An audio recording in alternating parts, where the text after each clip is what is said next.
The Election Commission of India, during the elections, recently sent out notices to political parties. So it'll be very interesting to see what comes out of it, what sort of response the BJP wants to issue. Because the BJP, do they want to sort of say that, no, we did not campaign in the name of religion? I think that would be sort of diluting their own stand. Congress received notices too.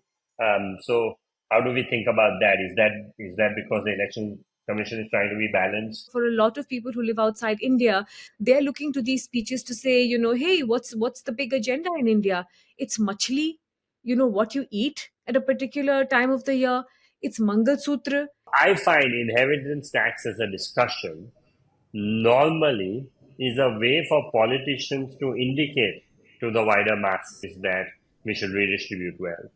But the practical reality of that collecting more money, I question the wisdom of that.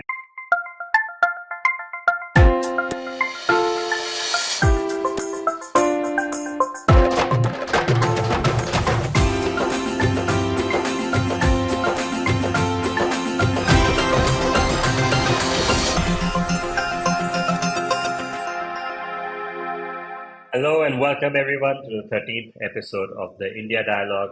We are so grateful that you decide to give us an hour of your time. I'm joined by my usual co-hosts, Mitali and Manu.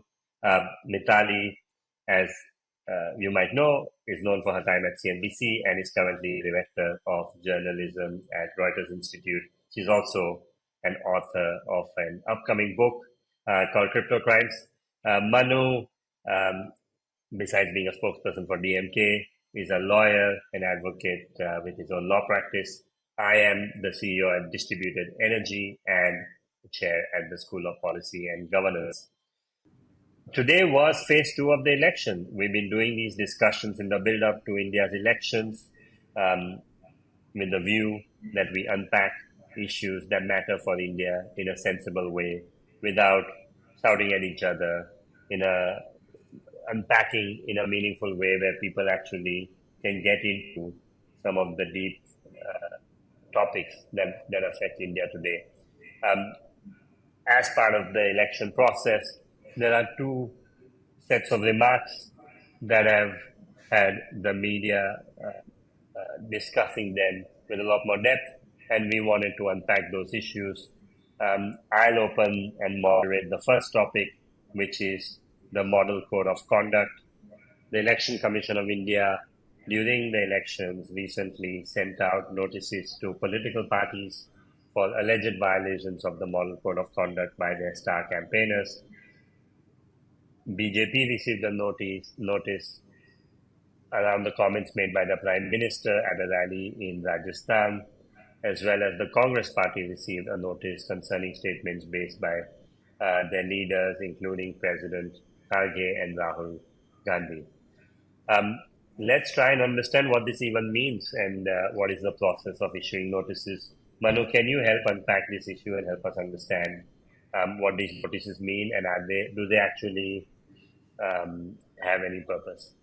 So I think to understand this issue, we need to go back to the Constitution and how the Constitution of India envisages us holding elections, right? So the Constitution has certain provisions from Article 324 to 329 or so, which empowers the Election Commission in India as the body, as the sole authority for the superintendence and conduct of elections. So the government has nothing to do with it, but it is a constitutionally set up autonomous body. Now, as many people know, that there's been some issues with the Election Commission, namely with the appointment of the commissioners, election commissioners. But what we do know is there are 3 election commissioners in India. One of them is anointed as the chief election commissioner, and there are 2 others, right? Now, we won't go into the appointment of all of that. That's the subject matter of a different issue and debate.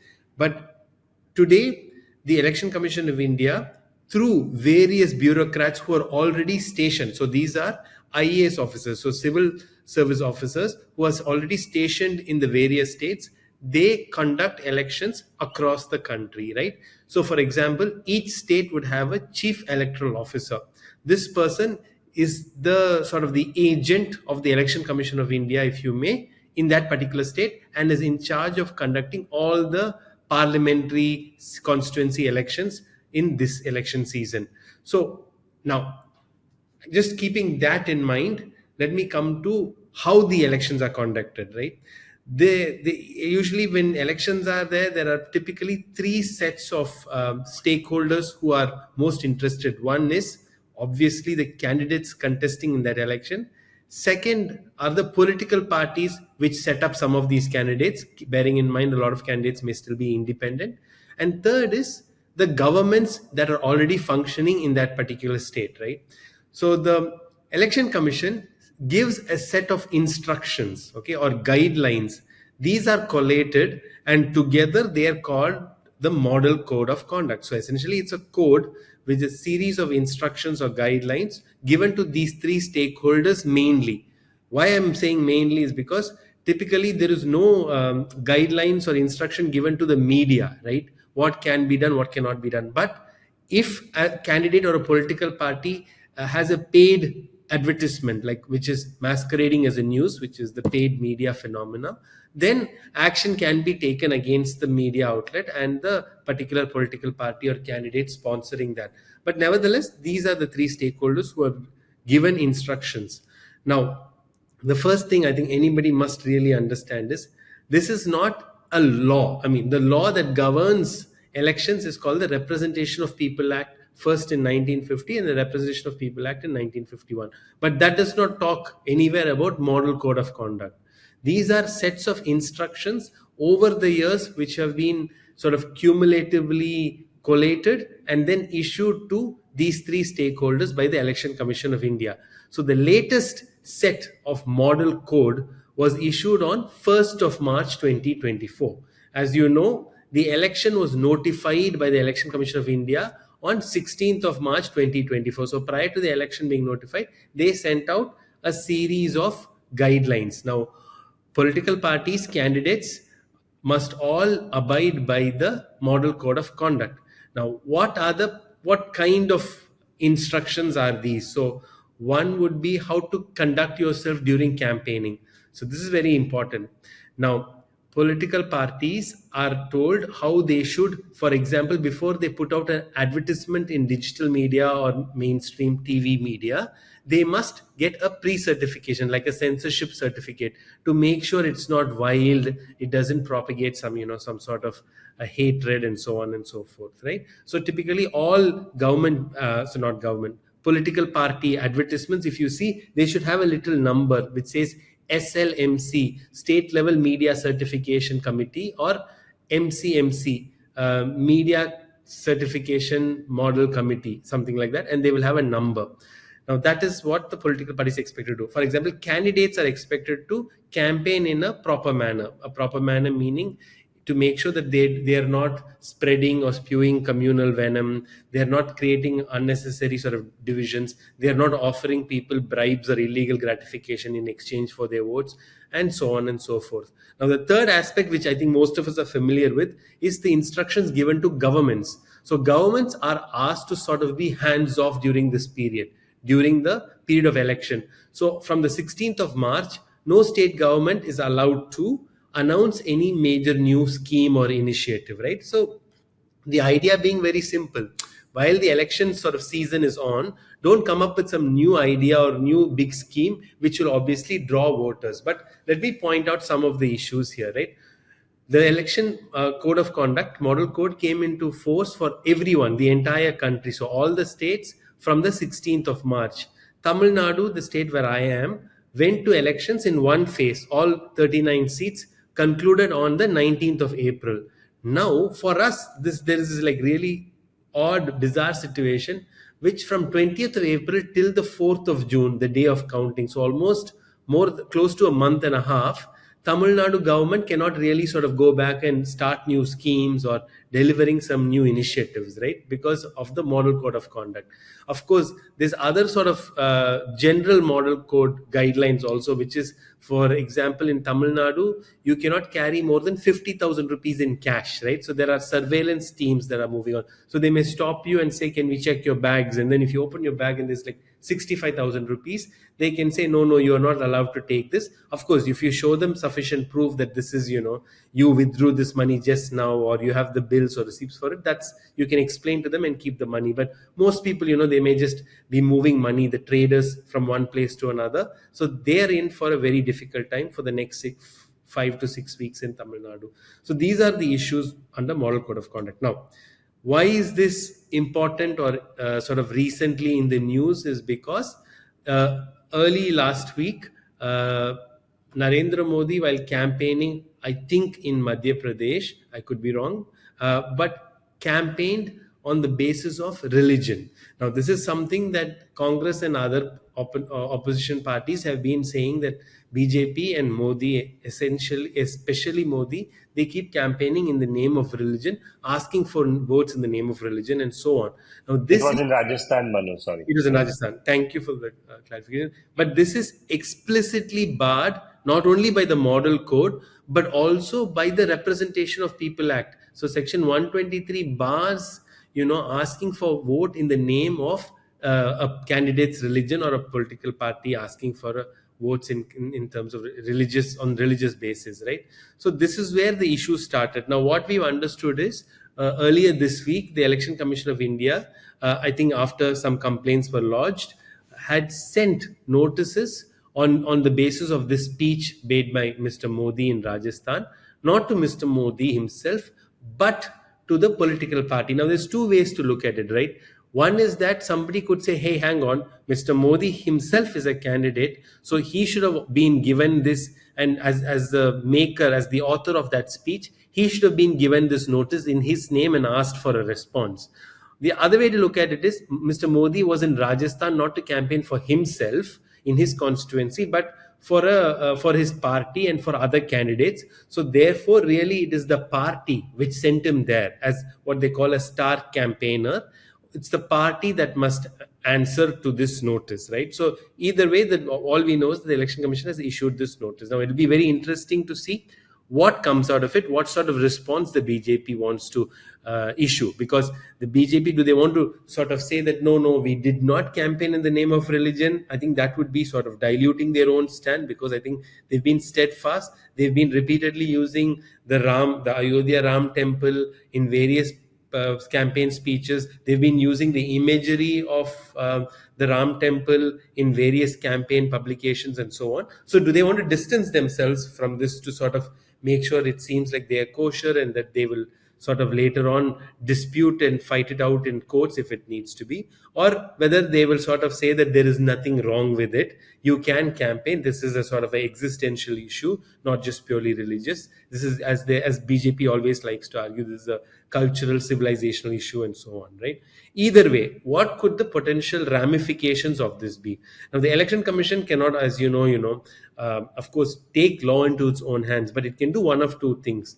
It can either ask the police, the concerned jurisdictional police, to register a FIR on the basis, if it is satisfied that there was prima facie a breach or a violation of law, they can do that. But this is the more interesting, and I think, this is something that the Election Commission has done in the past with various political leaders.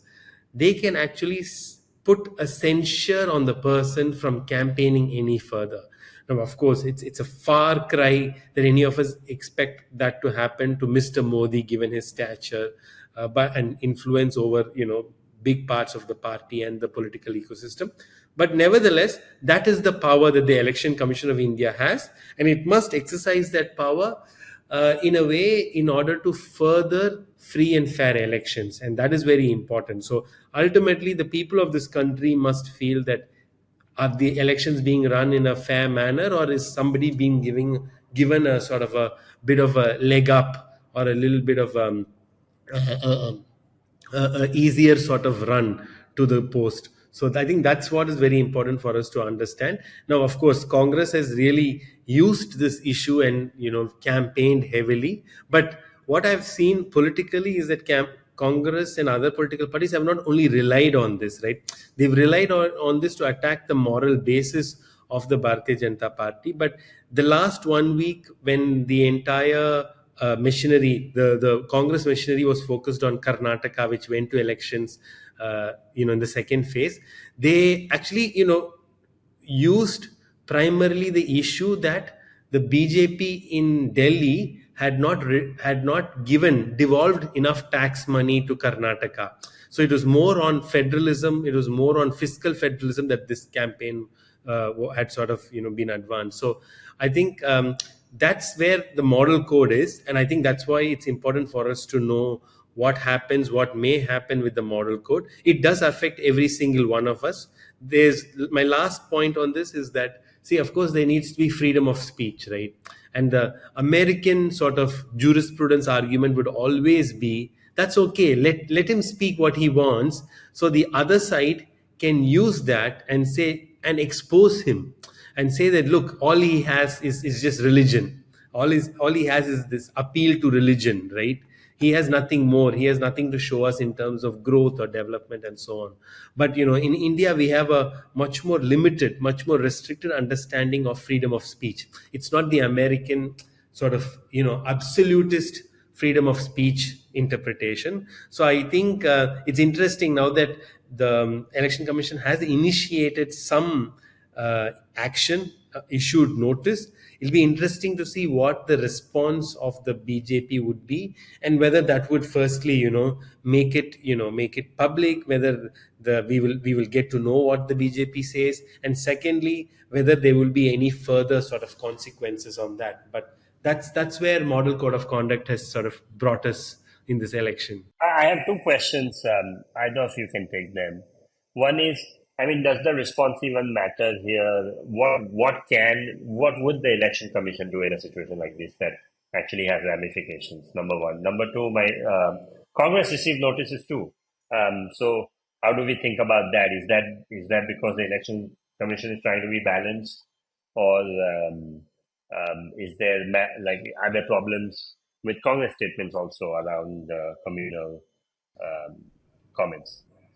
I'll let Mitali go on this one, and No, then actually, I want to hear from Manu, but I will sort of answer the second part, Ruchir, which is that, I think the bigger question, just to layer on to your first question, what can the election commission do, is this: there's a confidence problem, right? There is a confidence problem with what has happened in the way these elections have been conducted.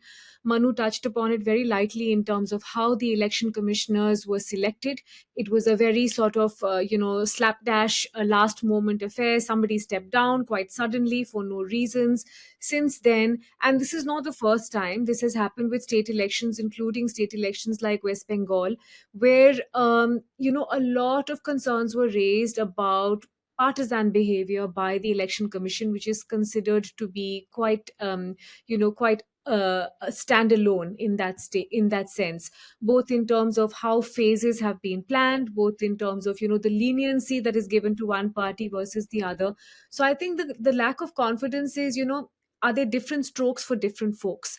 On the point that you made about the Congress, Ruchir, the Election Commission has actually issued notices to Randeep Singh Surjewala, to Supriya Sinha, to Atishi, to K. Chandrasekhar Rao. But in all these cases, they have happened to the individual, not the party. So the first thing is, why is Mr. Nadda, who did not utter those words, why has he been sent the notice? And the second is, as you said, what are the consequences here? And I will add, it's the the reason this becomes even more, like, how does this work, is that today, on Friday as we speak, Tejasvi Surya, who is the BJP candidate from Bangalore South, I believe, the election commission has registered an FIR against him for using religious tools and religious propaganda in order to seek votes. He posted a video on on Twitter, now X. I've started calling it Tex, where he was basically shown sort of praying, etc. And there is an FIR in place against him. Now, if you match that against the comments that were made at this Rajasthan rally, something is not matching, and for someone watching from the outside, it's very difficult to understand what the parameters are. So, Manu, why don't you, sort of walk through I, the. Yeah, sorry. I have an additional question on that, Manu. I understand that no sitting prime minister to date has been issued a notice on MCC violation. So is this just election commission not trying to set a precedent on that? yeah, meaning there's multiple ways to look at this, but first and foremost, let me start or build on what Mitali said on the confidence problem, right? So there is a big concern that many institutions, the Election Commission being one of those institutions, are not being entirely independent or neutral.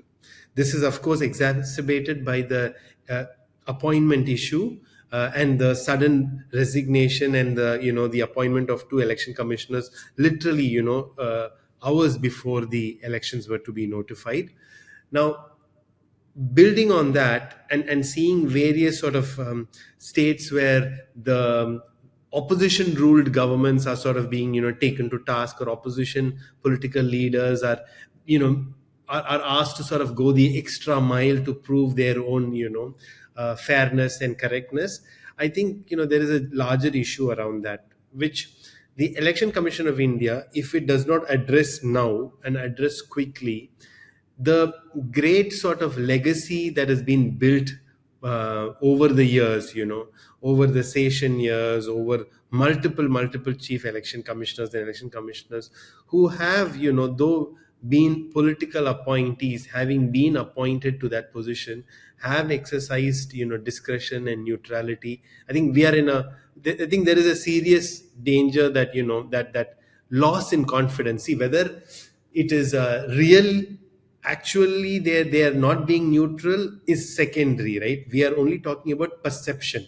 There is a saying that applies in courts, which I think I loosely sort of translate or use here, which is that it's not important to dispense justice, but it's important that that it is seen and heard that the justice is being dispensed, right? Because it's important for people to have that confidence in the judicial system.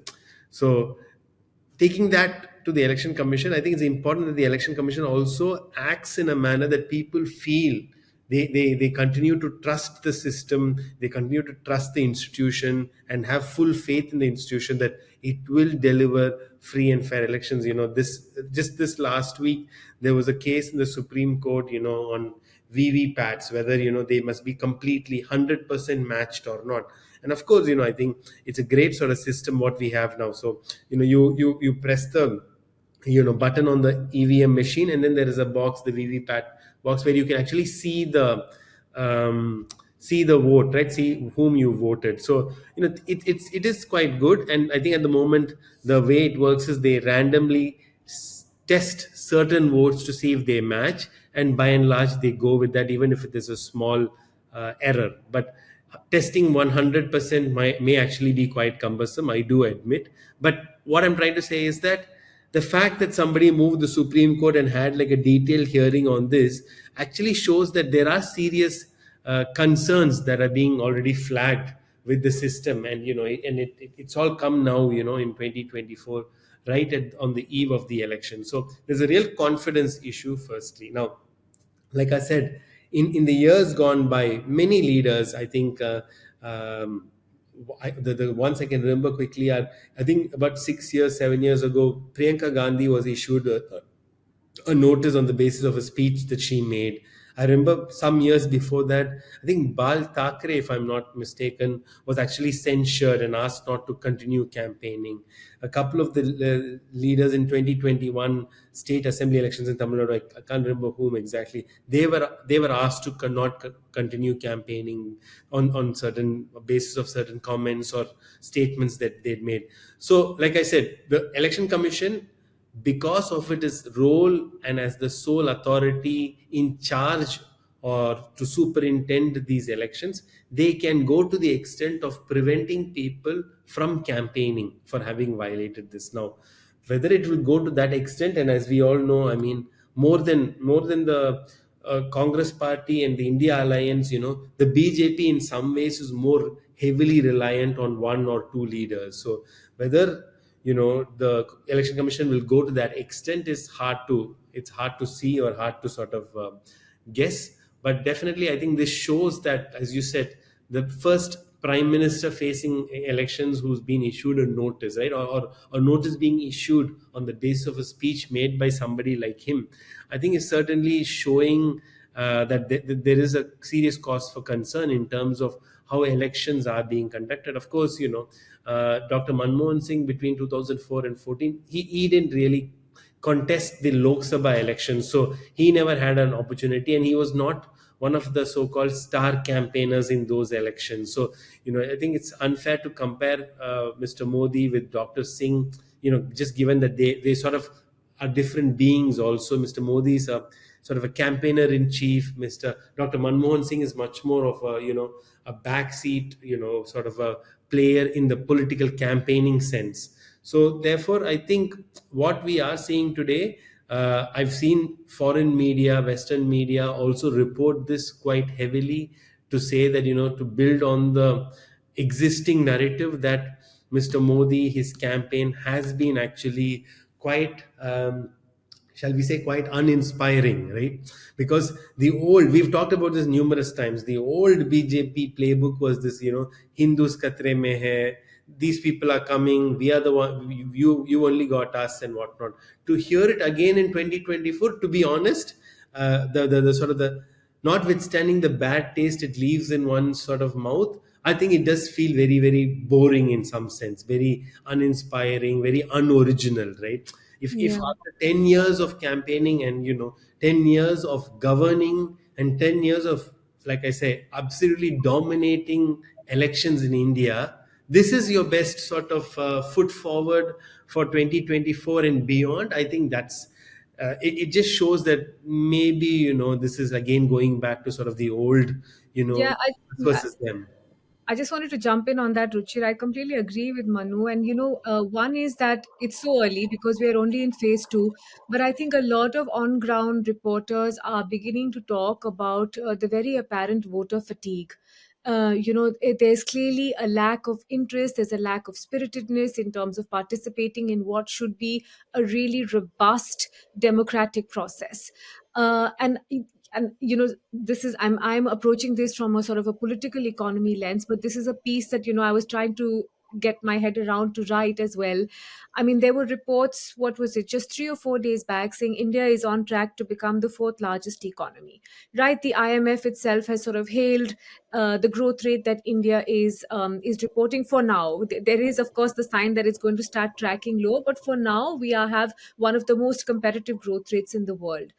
I mean, you just wonder, for a country which has supposedly done these wonders, that has Skill India, I don't know, Pado India, Make in India, Swachh Bharat, like you name it, and all these programs have been rolled out over the last 10 years. Why is there not enough to talk about that, to feel pride? Why is the debate, when you look out from the outside, I'm sure for a lot of people who live outside India, they're looking to these speeches to say, hey, what's the big agenda in India? It's machli, what you eat at a particular time of the year. It's Mangal Sutra. It's, oh, these people will snatch your gold and they will take it away. And then it is, the Muslim community. I mean, as someone pointed out, if it weren't for the Muslim community, I don't know what would the BJP talk about. It's so, I think honestly, the onus of sort of answering to this should be on the ruling party now, which is that, hey, if you have so much to be proud of, and as Manu pointed out, it's been a sort of a roaring comeback, right? In 2019, there were no questions about the kind of mandate this party got. How come you don't have anything to sort of be proud of and to share with people? How come it still boils down to the really, and I'm sorry to use that term, but that's what it is, the lowest common denominator of hate, which is that let's other this one and other that one. I would love to hear more about concrete successes that the government has had. I think I have a comment and then a question to try and wrap this up.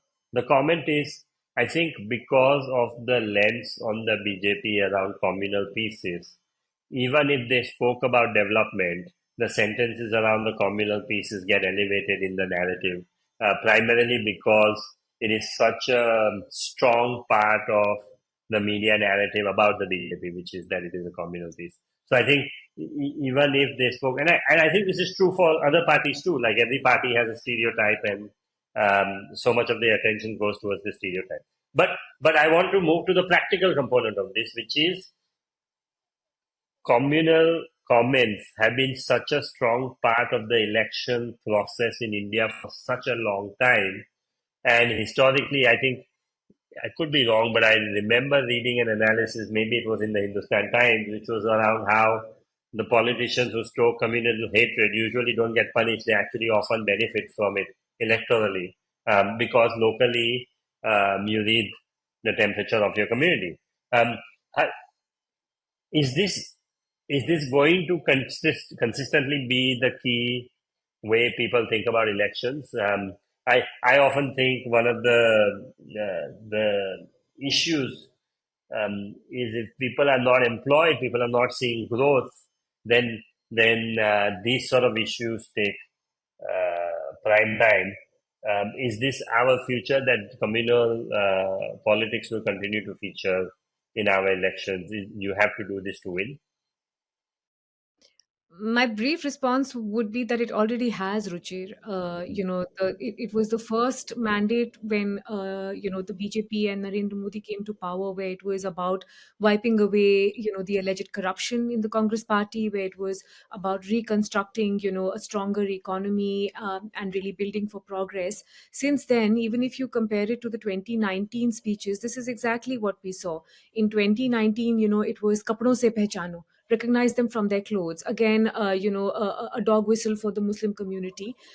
This time round, it is about that they want to snatch your job, so that they have many more children. So hence, any sort of schemes that go out, they're apportioning a large part of it. So this sort of shoot and scoot approach is, I don't think it's new, but I'd love to hear what Manu has to say as well. And I will add that quickly changes post election. I mean, if you saw the pre 2019 speech, like pre election and post election, his first speech after victory was announced was very much, we want to work together, we want to build together, all of that.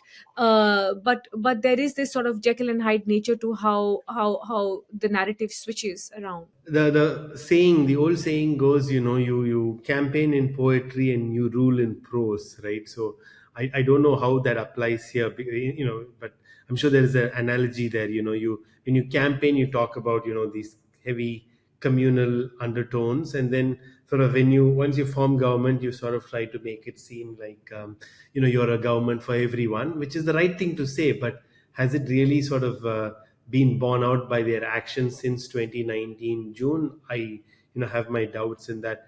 But the point that I want to make about this is that, see, I don't think, Ruchir, you as a political representative or a political leader must always look to represent. Meaning, if 80% of your constituency or your country want, let us say, to don't believe in climate change, right? That doesn't mean you can say, okay, fine, I also won't believe in it, or this is a fictitious sort of a scientific claim, whatever. Likewise, if say 90% believe that there should be death penalty for stealing, over 100 rupees, it doesn't mean you put that into action, right? Because I think there must be some core sort of ideology or core belief system that as a politician or as a political party that one must stand for. Okay, so even if most of the electorate wants to sort of feel good about themselves for being in a particular majority religion or majority community or class group, I don't think it's the politicians. I think we need politicians who will think beyond that, who will think, I'm not saying beyond votes, of course you need to still get votes, but you can't just be sort of parroting and mirroring, and you cannot use that as an excuse to say that because most people want to be sort of to be reminded about the historical achievements of the Hindu community over the last 800 2000 years and the civilizational greatness. That is what we will be talking about, right? Because I think what we do need, considering the times we live in, is like a politics for the future, right? And sort of one of the things I'm very happy about that we're going to discuss in the next segment, which is inheritance taxes. At least it moves away, though it's such a random sort of out of the left field kind of an issue. At least there was a brief discussion on economics, tax, whether it is good, whether it is bad, and of course, let me just sort of go into that, with that segue, which is that if anybody thought like a 81-year-old person living in the United States, who hasn't lived in India for so many years, could actually ignite a debate, right? It is this particular issue. I believe Sam Pitroda, former sort of advisor to Congress Party, I think sort of a more of a nominal titular sort of advisor or head of the sort of the overseas friends of the Congress, which has no actual, physical presence or impact in Indian elections because overseas people cannot vote, as you both know very well by now. Nevertheless, apparently in an interview, he spoke about inheritance tax or, some sort of argument about redistribution of wealth. Now, what we do know is that in the past we did have a estate duty tax, which was I think introduced in the mid 1950s, which was then sort of repealed or taken back probably in the mid 1980s under the Rajiv Gandhi government, from what I'm given to understand, on the basis that it was actually not generating much revenue. It didn't seem very useful in its original stated intent and purpose. And of course, the argument for reintroducing or inheritance tax in some way or form is that it will help reduce wealth inequality, as any tax should do, and so on and so forth. So this is sort of the background in which this issue blossomed last week for a very brief period. But let me sort of first start with Ruchir on this. And Ruchir, if you can sort of tell us a little bit about your own thoughts about inheritance tax, as a person who has generated a lot of wealth, and I, as a I, person I who was must. also going to say, Manu, you must start with Ruchir because the inheritance tax is for the super wealthy, like the really, really rich people. So we must start with the richest person in the frame right now to ask whether he Uh, is happy to give his. Absolutely. You should take us through your sort of mindset in the group of entrepreneurial elites, what they make of it, and then also talk us through your own sort of thoughts about taxation, whether it has been enough of a sort of a debate, because in the American political system, as you guys know, pretty much, or even in the British, right, like when Labour comes back to power in the UK, it's all about more taxes, right? And of course the Conservative Party is talking about how they will reduce the taxes and so on and so forth. So that's always an essential or core part of their political campaign, but it's hardly ever part of our political discussion. So why do you think that? Should we speak about it more? And so, your thoughts. um, it's such a complex issue. I mean, where does it rise? Where is this idea of inheritance tax come from, right? Like, there are two core reasons I can think of. One is the government needs more revenue to provide better services. Second is redistribution of wealth. Some people are really, really rich, and a lot more people are extremely poor. So the government takes some of that and then spends that on poorer parts of society. The challenge is, especially the design of capitalism at its core is such that the really, really rich have a lot more opportunities to influence the outcome of their wealth independent of the laws of any given society. What do I mean by that? Um, for example, let's say some of the richest people in India have a lot of cash. Often they get preferential treatment in many ways to take that money out through existing laws and special deals with the government around in making investments overseas or diversifying their portfolio and so on and so forth. But eventually, to reduce their tax burdens around the money that they have in India. Um, what do I mean by that? They're effectively using existing laws with specialists, chartered accountants, specialist lawyers, an army of people who understand how to navigate these rules to minimize tax burden and get money out of India, despite specific rules in India on how much money can be taken overseas. So the point I'm making is the design of capitalism is such that there is a whole industry of people that helps rich people navigate rules and regulation to avoid tax payments anyway. Hmm. And so I find inheritance tax as a discussion normally is a way for politicians to indicate to the wider masses that we should redistribute wealth.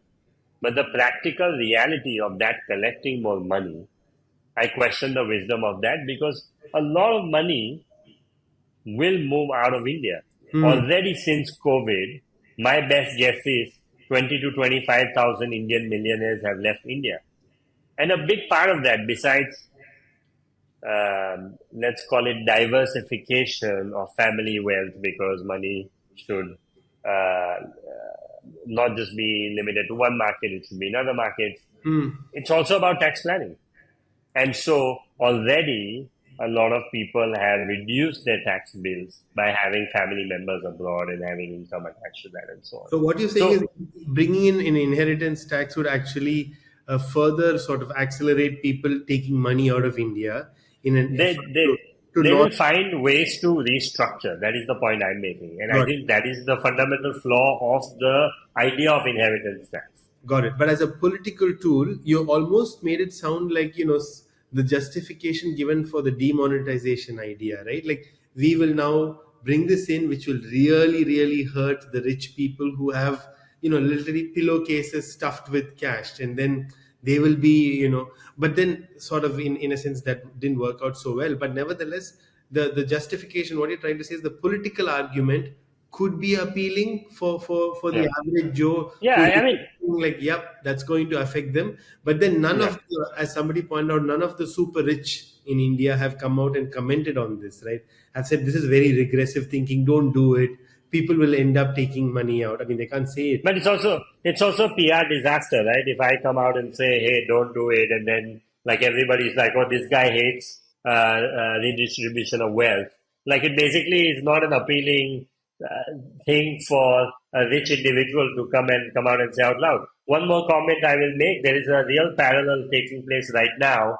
Biden government came out in the U.S. and said they will increase capital gains taxes. Everybody knows that it is impossible for the US Congress to pass an increase in capital gains tax. But as an election issue, it is convenient for Biden to say that because it sends the signal that rich people are too rich and we want to do something about it, despite knowing that they're not going to be able to implement that policy. That is what inheritance tax is. The last comment I want to make, and I would love to hear what Mitali thinks too, is there was this interesting, it's a slight tangent. There was this really interesting case in Australia where they used to have inheritance tax, and early 80s it was removed. And part of it being removed was this masterful thing, like terminology around calling it the death tax, of how can you actually penalize children or people who just died. That's just an awful thing to do. And that signal really resonated with Australians. And part of the story was that they removed inheritance tax. So it is also known as the death tax. And for folks who don't want it implemented, instead of calling it inheritance tax, they call it the death tax. So Anyway, Mitali, I'd love to hear what I you think think. a couple of points of what Ruchir you've said is it will lead to greater tax evasion, possibly flight of capital out of the country, and it will disincentivize wealth creation within the country. Right? These are standard arguments, and of course, if you want to sort of characterize it as death tax, then of course it will also strike an emotional chord and potentially do something similar to what happened in Australia. Mitali, do you want to build on that, or do you want to tell us also about a bit of what you think about generally inheritance tax, but also whether taxation itself is something that why has it not made why has it never been part of our political discourse, especially around election time? I've not heard, to be very honest, I've not heard the two major parties say, they will reduce tax or increase tax, or any such, right? And it's something that we've not heard. And like I said, in a way, I'm glad that inheritance tax has brought the focus back on this. Yeah, thanks, Manu. I think, well, first of all, I think the sort of stated space for tax conversations has generally been the union budget, which is why there's always been a lot of focus on the budget just before the elections. What's going to come? Are there going to be SOPs, especially for the voting majority, which is the middle class or the lower middle class? Can there be some tax relief there? So tax conversations have generally been allocated to that space. Remember, for India, it's still a very small slice of the whole pie that is paying a bulk of the taxes. One thing I want to underline is what it is not, because I think, frankly, with the number of WhatsApp messages and the number of sort of rubbish tweets floating around, it's good to underline what this is not. Because I think the Prime Minister was speaking at a rally in Bihar where he talked about the Congress and the RJD and said this inheritance tax, Congress and RJD will, they'll loot your wealth, they'll distribute it to their special vote bank. Everyone is worried. Now, first of all, this is not part of the Congress manifesto, not at any point. This is a discussion that, as you said, an advisor who is part of the Congress party said and stated his views on it, but it is not a part of the Congress manifesto at any point on any page.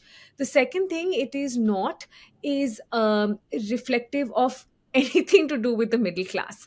I mean, it is so far removed from the middle class as even an idea, that I think that notion should be wiped away, because this is where the whole Mangal Sutra conversation has also come in, saying they'll take all your wealth down to your wife's Mangal Sutra, and they will hand that over to a different community or a vote bank, etc. I think on Ruchir's point, there's two ways. And I will say, for a lot of developed economies, inheritance tax is in place. It's in UK, it's in France, in most of the EU. Um, the main aim has been around sort of redistribution of wealth, but there's also been two ways to look at it. One is the fact that it strengthens horizontal equity, so people are paying similar taxes whether it has come in from earnings or whether it has come in from inheritance. And just by virtue of taxing this super exclusive layer more honorously, it also creates and strengthens a little bit of vertical equity. Um, let's just look at the numbers in the UK, for example. And I was, just going through comparables over there. So the latest figures that are available in terms of, who has that threshold. In the US, it's 0.2% of estates that pay that estate tax. In the UK as well, it's a very, very slim minority. If you were to, I think, extend that number to India, you would probably reach at the same 0 point something something percent, right? So let's be clear about who we're talking about. We're talking about the Adanis and the Ambanis and the Birlas. So does this affect you and me? It doesn't affect us.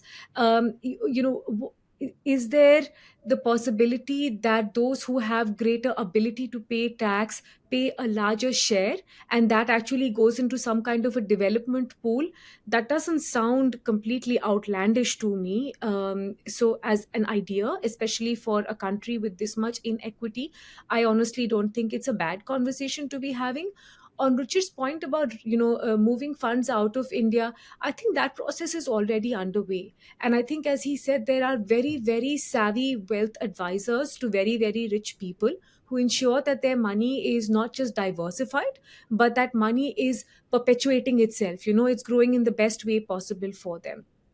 The problem about this inheritance tax, and by the way, that takes me to my other pet peeve, which is the lack of understanding in the media and the lack of the ability to put out two points of view, to say, oh, this is such a left point of view and this is such a right point of view. I mean, honestly, inheritance is a genetic lottery. It has nothing to do with your hard earned money. You just got born in the right family, and good for you, you know. So you get a chance to have a life of privilege. You have far more opportunity than anyone else has. So it has nothing to do with anyone's hard earned money. It has something to do with the fact that intergenerational wealth is the one reason that divides start increasing and actually perpetuating. That's what causes wider and wider gaps in terms of incomes. It's also super ironic, Manu, because I don't know if you and Ruchir had a chance to read this. A couple of months back there was a fascinating paper that was released on how inequity in India has reached a point beyond what we saw during the British colonial rule. I mean, just imagine what small percentage of very, very wealthy Indians now hold a chunk of all of India's wealth, which is why you're seeing, a collapsing middle class. The very base of the pyramid, frankly, has been supported by food grain schemes in rural India. That's why you've seen a jump in terms of Narega sign-ups. So there is some protection there. But why are you seeing falling two-wheeler sales? Why are you seeing, deposits falling? Why are you seeing household debt rising? All this is reflective of stress. So, to shift the conversation away from these super rich people and how they can pay a bit more tax that might go to the development of the country versus what the core issues are, frankly, really makes me quite angry. And the other thing I marvel at, which is almost like a strategic machinery, is how in the last 5 days, if you were to look at, and honestly speaking, sort of hand on heart, we have a lot of people perhaps listening to this podcast who understand this subject. But if you were to go and talk to an ordinary citizen in India, I don't think they give a hoot about inheritance tax. But what I marvel at is the ability of the machinery to shift the narrative every time there's a difficult discussion. So in the last 5 days, if you were to track any of these large social media platforms, you would see nothing, zero, in terms of a conversation about electoral bonds, about the inherent corruption that was visible there, about the kind of payment that all these companies that we are talking about actually made via the electoral bonds, and what the quid pro quo was there. None of that. You have journalists arguing with each other about, self goal. The Congress has done a self goal. Inheritance tax is this, inheritance tax is that. Um, at least do a fact check and say it's not in the manifesto. You're free to debate it. I completely agree. Something like an idea like this has to come with it has to come with a social movement. You have to build from the ground up, consensus about what you're talking about. And it can be super powerful to say we're going to ensure that the super rich don't stay super rich and money is spread more equally around. So maybe it wasn't the best platform for him to voice it. Maybe it wasn't well thought out as an idea to have shared. But I just I feel quite disappointed, and this is the point that Ruchir was making earlier on our topic about electoral code of conduct. I completely agree with you, Ruchir, that the focus sort of zeroes in on communal hate speech. But it's the same parallel. If you were to look at the headlines in all the major newspapers, forget about the TV channels, they just put it out word for word. Your job is also to be putting fact there.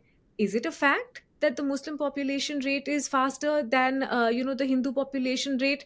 If you go into the data, you will find the answers no. Is it a fact that people are snatching money, or the Congress party is threatening to snatch money and give it to a particular vote bank? The answer is no. So I wish there were more nuanced discussion. But on inheritance tax, frankly, I think it's a in Hindi the word is baat ka batangad, and in English it's making a mountain out of a molehill. It was nowhere on the agenda. Maybe it should be, but I really don't think it affects the majority of the population. I'm confident in that. Is that why you think, because discussions on tax don't really, I guess, they don't really affect or impact majority of the population? Is that why we don't see it part of our sort of election manifestos and political discourse around election time? Or is it something that is pretty much, parties come and decide, maybe they will increase the sort of the income tax free slab later or not? That is something they typically don't seem to announce very much in in the election manifestos, right? No party campaigns around that.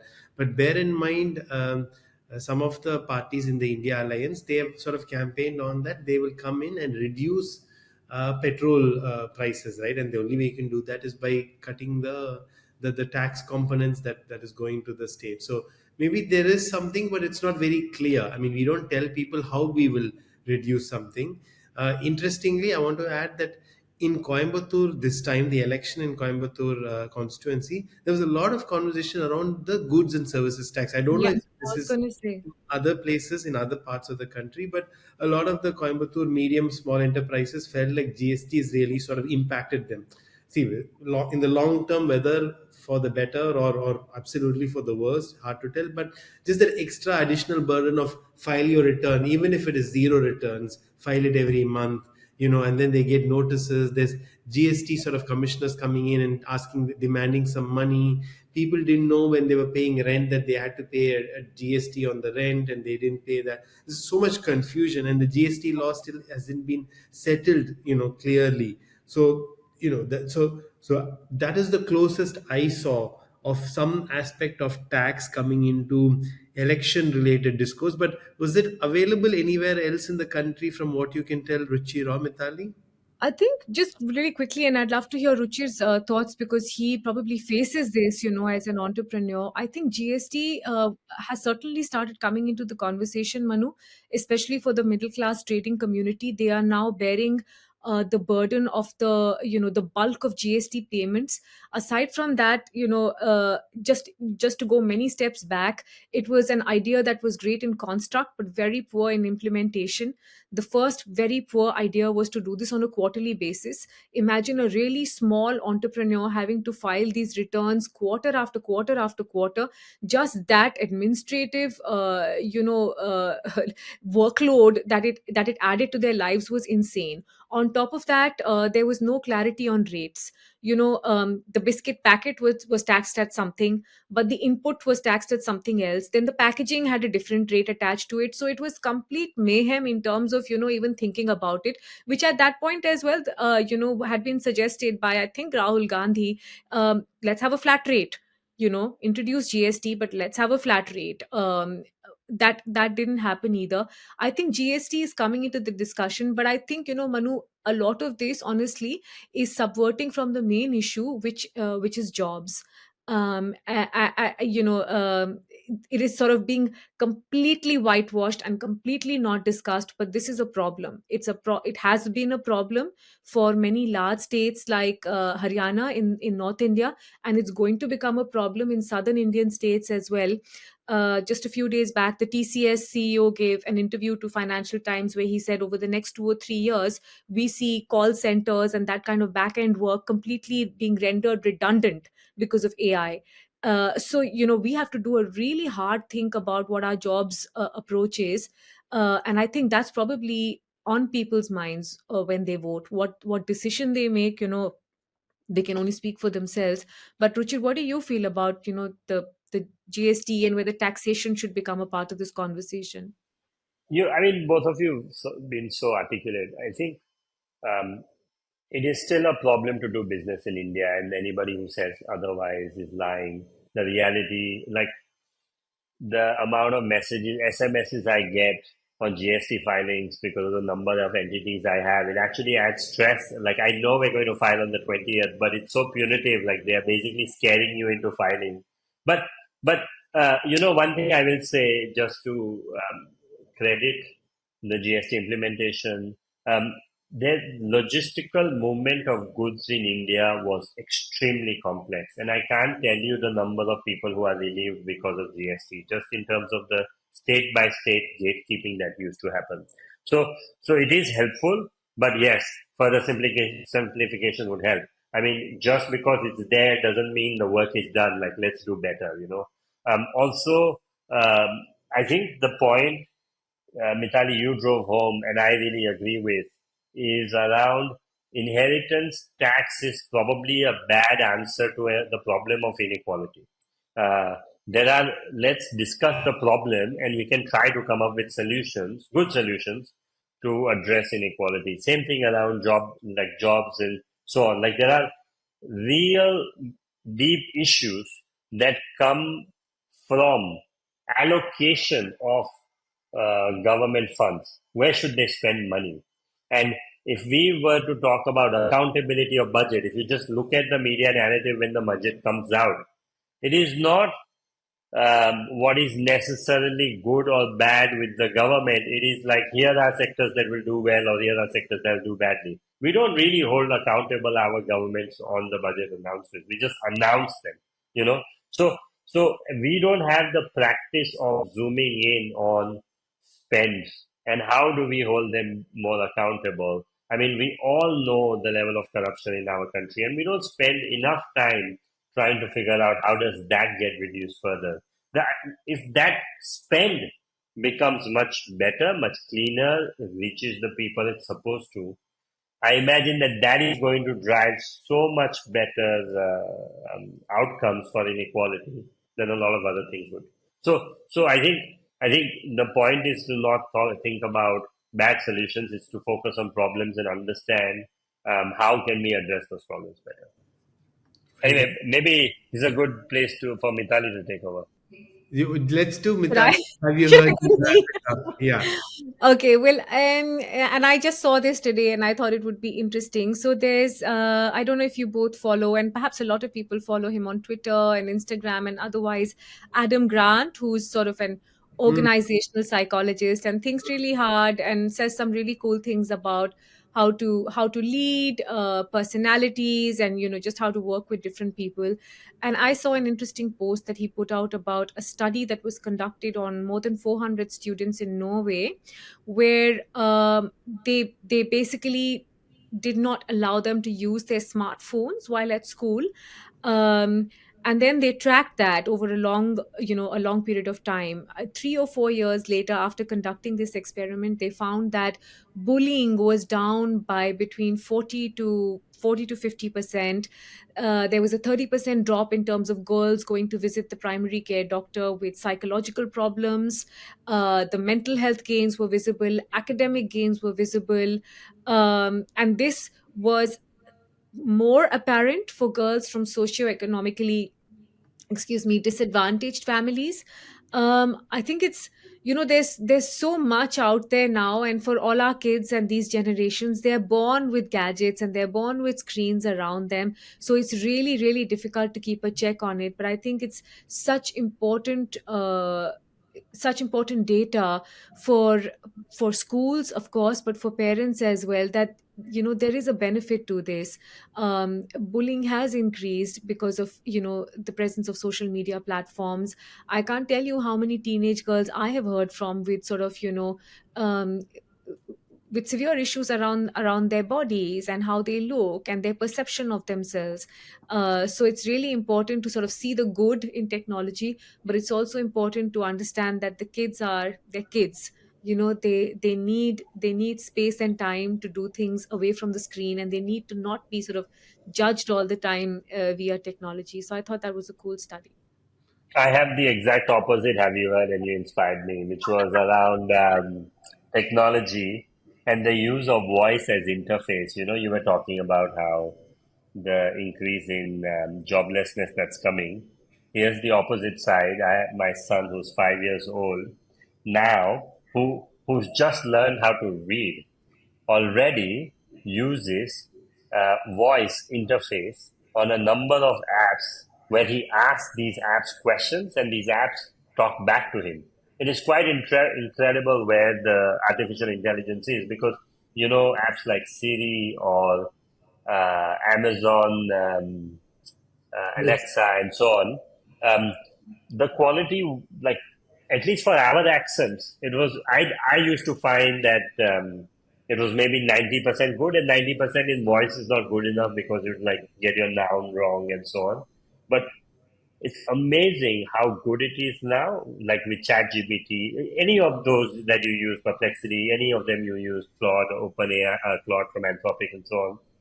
They pick up every single thing. In fact, they will have the wrong.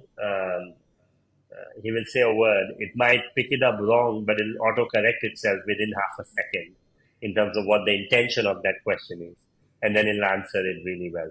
So the quality of voice interface with phones is improving so fast. I can understand why a lot of the back end office jobs are going to go away. And on the flip side, my kid and the generation coming up, they're going to be so naturally integrated with AI in some ways where they won't be typing things anymore. That that was something I was reflecting on this. Are you now getting a lot of pop-ups on Amazon Prime to say, this is what your son wants, please order it quickly? Because Not quite there because it's 5, but maybe when he's 6 or 7. I can't imagine that's far away. fair enough. Manu, Well, what's yours? no, I'm going to skip Have You Heards this time, and let's see if anybody really misses my Have You Heards and comes back to Ruchir on that. So if Why don't you tell us, because you're not where you usually are, which is Chennai. Tell us what the most interesting thing that you ate is. No, actually, I'm back in Chennai, but Oh, you're last back. couple of days I was in Bentota, which is Huh. an hour and a half south of Colombo on the way to Gal, which is where Ruchir is today. And are we giving too much information to people? Nevertheless, Just put our locations on now. if, if anybody wants to, yeah, go and meet Ruchir, he's there at the hotel in Gaul for another couple of days. But Bentota is very famous for sea turtles conservation, and Oh.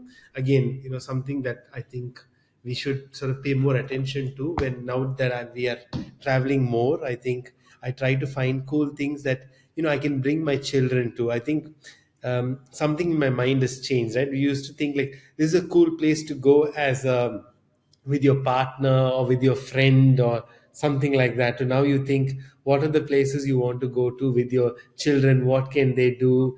Make sure the resort serves all three meals. Make sure there's a full section of children's activities at the Sheraton there. Sheraton's great, big plug for them. But that's been more what I've been thinking about. Manu, we're going to rebrand it to the Elderly India Dialogue. Absolutely. That's that's the end of episode 13. Thank you for joining us. Thank you for continuing to listen. We are always grateful to hear from you. If you have any feedback, please email us at indiadialoguepodcast@gmail.com. You can find us, any of us on Twitter or X. Mitali is Mitali Live. Manu is Manuraj1983. I am at Ruchir_P. The podcast is at TID_podcast or on YouTube at India Dialogue Podcast. Thanks very much again, and we hope to see you next week. Bye.